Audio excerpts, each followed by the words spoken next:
Hello students, फ़तेह education के YouTube channel में आप सभी का स्वागत है।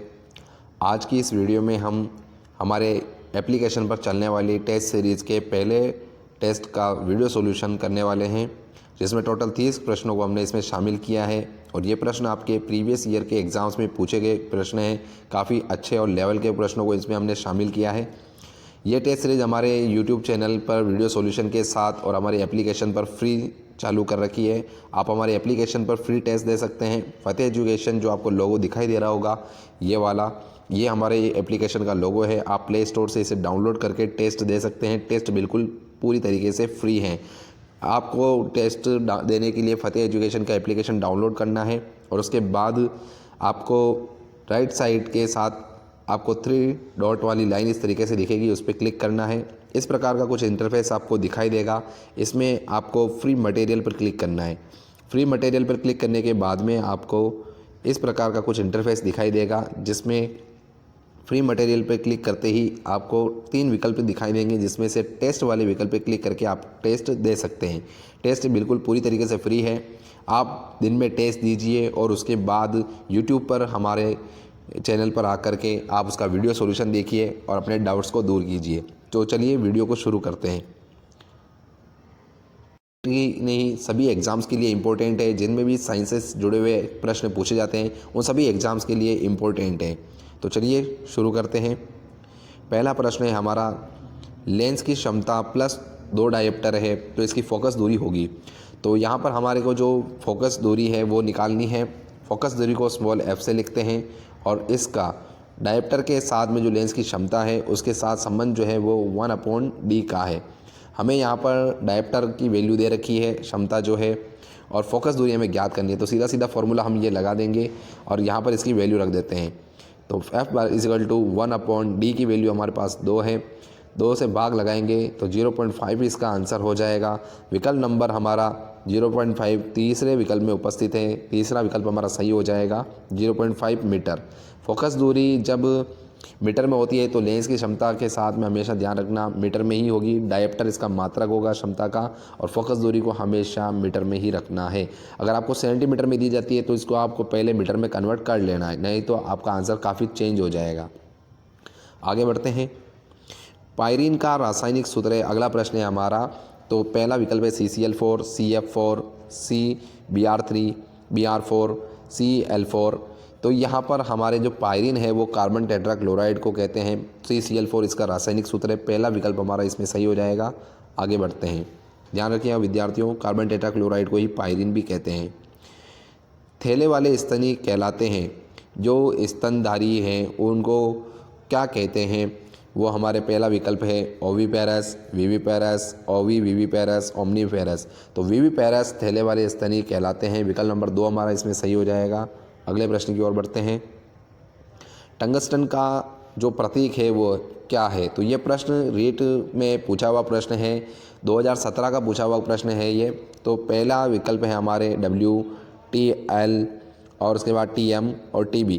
टंगस्टन है, T से जुड़ा हुआ स्टार्ट होता हुआ दिखाई दे रहा है, लेकिन इसका जो हमारे प्रतीक है वो W होता है। विद्यार्थियों, आपको याद रखना है, यहाँ पर गलती हो सकती है, आपको विशेष रूप से ध्यान रखना है।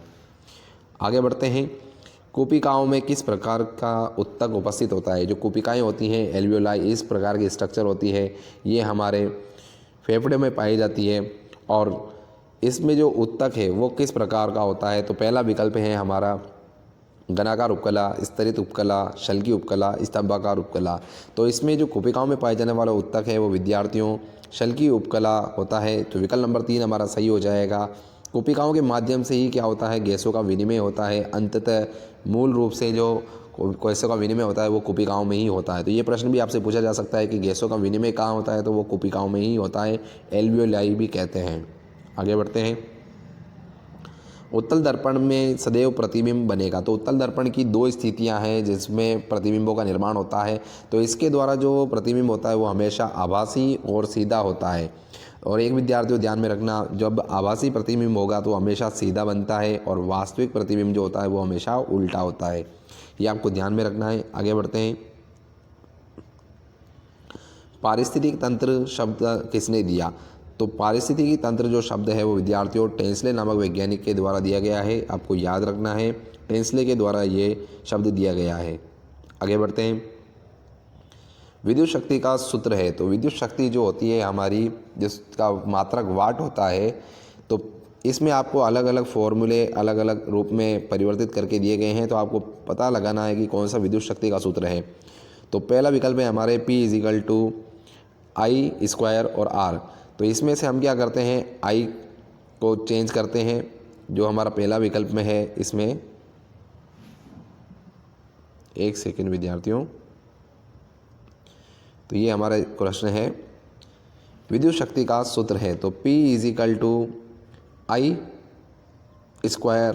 और R हो रहा है ये एक प्रकार से। तो विद्यार्थियों ये भी विद्युत शक्ति का सूत्र है, क्योंकि जब हम IR को चेंज करेंगे इसमें, तो ये क्या हो जाएगा, V चेंज हो जाएगा, और P=VI विद्युत शक्ति का मूल सूत्र है इसमें। दूसरे विकल्प में ये खुद है, P=VI होता है। उसके बाद तीसरे विकल्प की बात करते हैं, तो हम इसमें से क्या करेंगे, V= जो तीसरा विकल्प है उसको देख लेते हैं। V= को IR ही लिखेंगे, और उसके बाद इसके साथ गुणा में है V/R, R से R कट गया, फिर वापस बचा P=VI, और चौथा विकल्प है हमारा सभी। तो इसमें सभी वाला जो चौथा विकल्प है हमारा सही हो जाएगा। ये सभी विद्युत शक्ति के परिवर्तित किए हुए सूत्र हैं जो विद्युत शक्ति के ही हैं। आगे बढ़ते हैं। चांदी के आभूषण कुछ समय पश्चात काले पड़ जाते हैं। जो काला पदार्थ जिन पे जमा होता है विद्यार्थियों, वो काला पदार्थ जो होता है वो सिल्वर सल्फाइड होता है। सिल्वर सल्फाइड के कारण ही क्या होता है, चांदी की वस्तुएं काली पड़ जाती हैं। तो आपको ध्यान में रखना है कि वो पदार्थ कौन सा होता है, तो वो सिल्वर सल्फाइड होता है। चलिए आगे बढ़ते हैं। किसी प्रिज्म में 7 रंगों की पट्टी में मध्य रंग होता है, यानी बीच में आने वाला रंग बताना है। तो जब हम विबग्योर देखते हैं, जो प्रिज्म से हमें 7 रंगों की पट्टी मिलती है, तो उसमें कौन सा रंग आ रहा है, तो बीच में मध्यवर्ती जो रंग है वो हमारे क्या आ रहा है, G आ रहा है। G से क्या हो जाएगा, ग्रीन, यानी हरा रंग जो हो जाएगा वो हमारे क्या हो जाएगा, इसका मध्य रंग हो जाएगा विद्यार्थियों। तो विकल्प नंबर चौथा दिया हुआ है, तो विकल्प नंबर 4 इसमें सही हो जाएगा। हरा जो है वो हमारे मध्य रंग हो जाएगा। आगे बढ़ते हैं।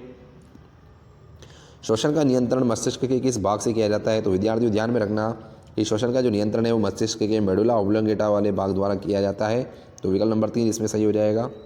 आगे बढ़ते हैं। ध्वनि का तारत्व निर्भर करता है, तो ध्वनि का जो तारत्व है वो हमारे क्या होता है, आवृत्ति पर निर्भर करता है। तो जिसकी किसी भी वस्तु या किसी भी व्यक्ति या जीव की अगर आवृत्ति अधिक है तो उसकी प्रबलता कम होती है। जो हम मच्छर के उदाहरण से समझ सकते हैं, मच्छर के पंखों की आवृत्ति अधिक होती है तो उसकी प्रबलता कम होती है। और शेर की आवाज़ जो होती है, दहाड़, उसकी क्या होती है, प्रबलता अधिक होती है लेकिन आवृत्ति कम होती है। तो तारत्व का जो सीधा सीधा संबंध है वो किससे होता है, आवृत्ति से होता है। ये आपको ध्यान में रखना है विद्यार्थियों। द्रव स्नेही कोलाइड का उदाहरण है, यानी द्रव स्नेही वो विलयन होंगे जो द्रव में आसानी से घुल जाएंगे। जो द्रव से घुलते नहीं है, दूर भागते हैं, उनको क्या कहते हैं, द्रव विरोधी कोलाइड कहते हैं। तो विकल्प नंबर 1 हमारा दूध, कोहरा, तीसरा है गोंद और रक्त। तो इसमें से रक्त जो है वो द्रव स्नेही कोलाइड का उदाहरण है विद्यार्थियों। ये आपको ध्यान में रखना है। ये आपको टेबल याद ही रखनी होगी विद्यार्थियों, इसमें आपको इस टाइप के क्वेश्चन के लिए। आगे बढ़ते हैं। तो वह अभिक्रिया जो बनने वाले पदार्थ से ही उत्प्रेरित हो जाती है कहलाती है। तो इसमें क्या होता है कि इस प्रकार की अभिक्रियाओं में क्या होता है, क्रियाकारक होता है हमारा, और उससे क्या बनता है, अभिक्रिया में उत्पाद बनता है। तो जब ये उत्पाद ही हमारे क्या करे, इस अभिक्रिया में उत्प्रेरक का काम करने लग जाए, तो ऐसी अभिक्रियाओं को क्या कहते हैं, ऐसी अभिक्रियाओं को स्व उत्प्रेरित अभिक्रिया कहते हैं। तो विकल्प नंबर 3 हमारा सही हो जाएगा। आगे बढ़ते हैं। द्रव की बूंद की प्रवृत्ति गोलाकार लेने लगती है, यानी कि द्रव की बूंद है वो गोल आकृति लेने लगती है। उसका क्या कारण है, तो ये जो है विद्यार्थियों, इसका कारण पृष्ठ तनाव होता है। पृष्ठ तनाव के कारण ही क्या होती है, द्रव अपनी सतह को सिकोड़ने का प्रयास करता है, जिसके कारण क्या होती है, द्रव की बूंद गोल आकृति लेने लगती है। आगे बढ़ते हैं। विटामिन B9 का रासायनिक नाम है, तो विटामिन B का रासायनिक नाम जो है विद्यार्थियों वो फोलिक अम्ल है। तो पहले नंबर का विकल्प हमारा सही हो जाएगा इसमें। आगे बढ़ते हैं। अग्निशमन यंत्र बनाने में निम्न पदार्थ का उपयोग किया जाता है। पहला विकल्प है sodium carbonate, sodium hydrogen carbonate, plaster of Paris और सोडियम क्लोराइड। तो सोडियम हाइड्रोजन कार्बोनेट का जो है हमारे sodium bicarbonate sodium hydrogen carbonate भी इसको कहते हैं। तो इसका उपयोग अग्निशमन यंत्र बनाने में किया जाता है। अगला प्रश्न है हमारा, मंगल ग्रह के उपग्रह हैं। ये प्रश्न भी पूछा गया है विद्यार्थियों। जो मंगल के जो 2 उपग्रह हैं उनका नाम है फोबोस और डीमोस। तो विकल्प नंबर 3 हमारा सही हो जाएगा। इसमें ये दोनों इसके उपग्रह होते हैं मंगल ग्रह के। लाल ग्रह भी इसको हम कहते हैं। ये प्रश्न भी 2017 के पेपर में आपसे पूछा गया है कि लाल ग्रह किसको कहते हैं। तो मंगल ग्रह को कहते हैं। प्रतिरोधकता निम्न में से किस पर निर्भर करती है। प्रतिरोधकता जो होती है उसको हम रो से लिखते हैं और प्रतिरोध को आर से लिखते हैं। ठीक है, आर का जो मात्रक है वो हमारे प्रतिरोध का वो ओम है और प्रतिरोधकता का जो मात्रक है वो हमारे ओम इंटू मीटर है। तो इसका जो निर्भरता है वो किस पे होती है। तो प्रतिरोध जो होता है वो तो चालक की लंबाई, चालक के अनुप्रस्थ काट पर, क्षेत्रफल पर निर्भर करता है। लेकिन जो प्रतिरोधकता रो होती है हमारे, ये क्या करती है, इन सब पर निर्भर न करके पदार्थ की प्रकृति पर निर्भर करती है। तो चालक के पदार्थ पर जो निर्भर होता है। तो विकल्प नंबर 3 हमारा सही हो जाएगा इसमें। आगे बढ़ते हैं। एटाइटाई रोग किस धातु के कारण होता है। तो एटाइटाई रोग जो है वो हमारे कैडमियम धातु के कारण होने वाला रोग है। तो इसमें ध्यान में रखना विद्यार्थियों, कैडमियम के कारण ये एटाइटाई रोग होता है। आगे बढ़ते हैं। अगला प्रश्न है हमारा, 9 ग्राम जल में कितने मोल होते हैं। तो मोल का सीधा सीधा सा आपको सूत्र ध्यान में रखना है, ग्राम बटा अणुभार। ग्राम में मात्रा देखनी है पदार्थ की और उसका क्या लगना है, अणुभार रखना है नीचे, और आपको आंसर मिल जाएगा। तो इसमें आपको ध्यान में रखना है कि मात्रा कितनी देर की है, 9 ग्राम है। जल का अणुभार जो होता है वो 18 होता है, 16 ऑक्सीजन का और 2 हाइड्रोजन के 18 होते हैं। 18 अणुभार रख देना है जल का। 9 से काटा इसको 1 बार और यहाँ 18 2 बार। तो हमारा आंसर आएगा 2 का भाग लगाने पर 0.5। तो 0.5 मोल जो है वो हमारा क्या हो जाएगा, इसके मोलों की संख्या हो जाएगी। आगे बढ़ते हैं। नार्सिलीन किस गैस का दूसरा नाम है। तो एसिटिलीन जो गैस होती है उसी को नार्सिलीन गैस कहते हैं और एथाइन ही क्या होता है, हमारा एसिटिलीन होता है। तो विकल्प नंबर 2 सही हो जाएगा।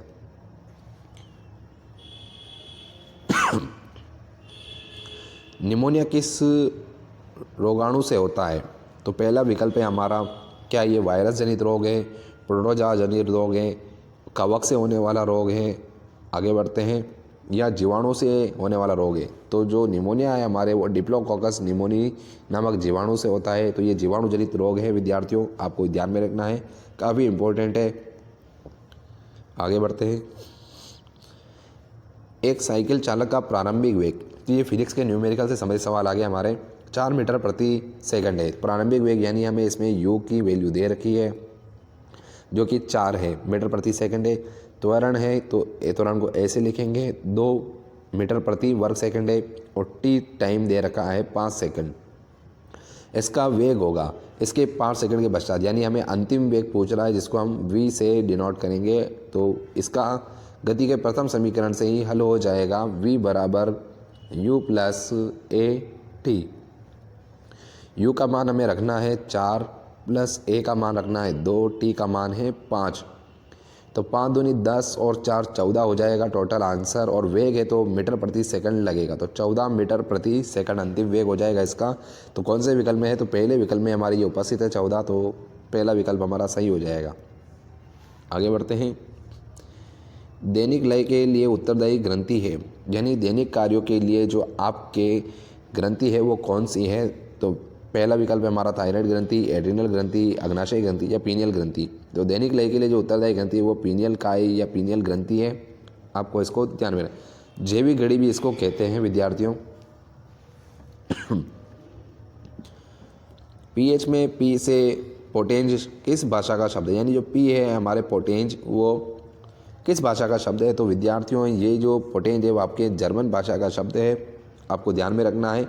इसका जो अर्थ होता है वो पुषांश यानी शक्ति से होता है, और शक्ति किसकी, हाइड्रोजन आयनों की शक्ति, उसी से क्या होती है, इसकी हमारे पीएच डिसाइड होती है।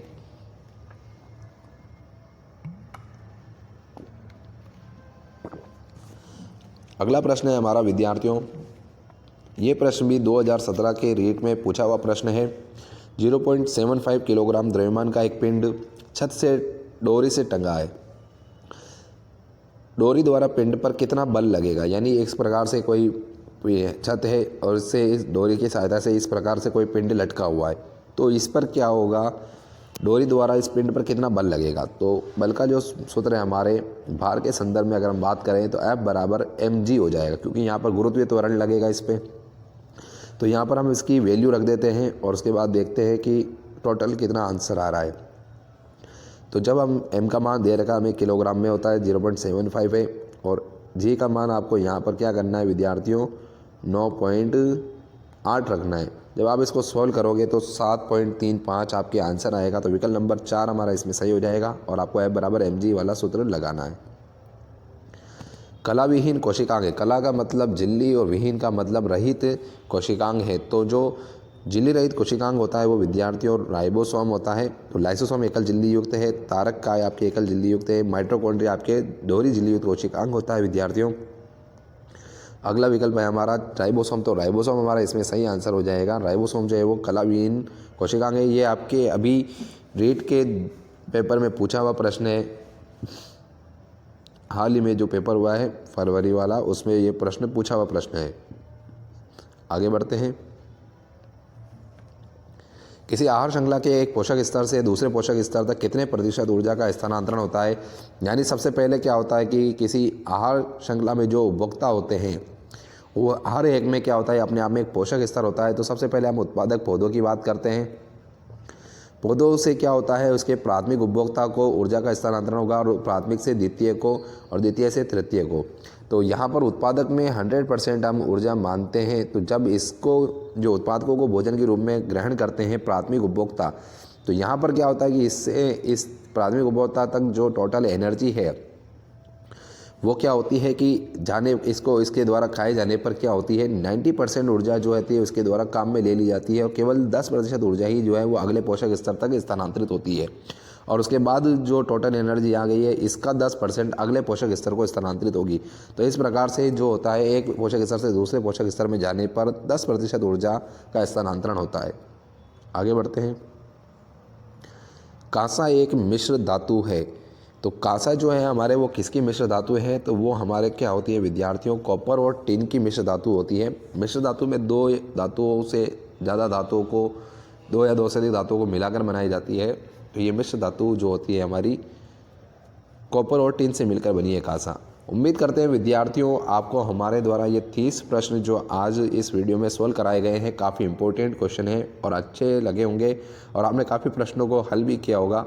आप ज़्यादा से ज़्यादा इस वीडियो को शेयर कीजिए, अपने दोस्तों को शेयर कीजिए, लाइक कीजिए, चैनल को सब्सक्राइब कीजिए, और हमारे एप्लीकेशन पर चलने वाली फ्री टेस्ट सीरीज जो हमारे द्वारा चलाई जा रही है, जो अभी पशुधन परिचर की जो वैकेंसी निकली है और जूनियर अकाउंटेंट से संबंधित जो भी साइंस का सेक्शन है उन सभी के लिए इम्पोर्टेंट है। आप फ्री टेस्ट दीजिए हमारे एप्लीकेशन पर, और उसके बाद आपने रैंक देखिए, अपने रैंक को एनालिसिस कीजिए, अपनी तैयारी को जांचिए, और उसके बाद में शाम को वीडियो सॉल्यूशन के माध्यम से सभी प्रश्नों का आप आंसर चेक कीजिए। ज़्यादा से ज़्यादा वीडियो को लाइक करें, शेयर कीजिए।